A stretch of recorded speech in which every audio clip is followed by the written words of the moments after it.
Aujourd'hui, l'étape, c'est à Courchevel, en France, à la maison. C'est sur la piste de l'Eclipse et elle porte bien son nom.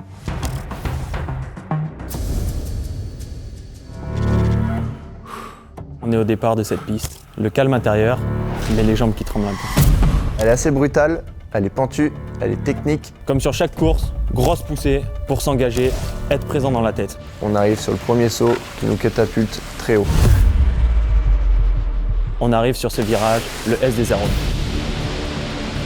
Avec un déclenchement en aveugle, une courbe pied gauche qui est très longue mais qui est très technique parce qu'on doit doser son appui. Se faire confiance sur la reconnaissance est hyper important à ce moment-là. C'est ce qu'on appelle l'instinct et le feeling dans le ski.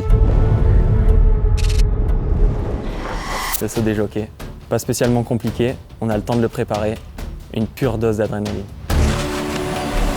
C'est comme un petit bol d'air avant de réceptionner et de retourner tout de suite au combat. Et là, on plonge dans le trou noir, sans transition.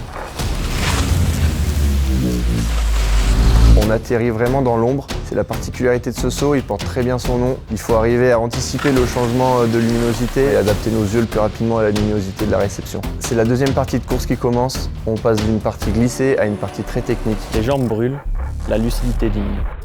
Le mur des Braves, c'est la déclivité la plus importante de la piste.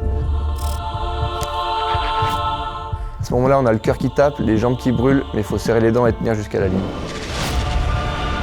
Une rigueur mentale est primordiale afin de soigner les derniers détails sur les derniers virages pour mettre le moins de temps possible à rejoindre la ligne d'arrivée.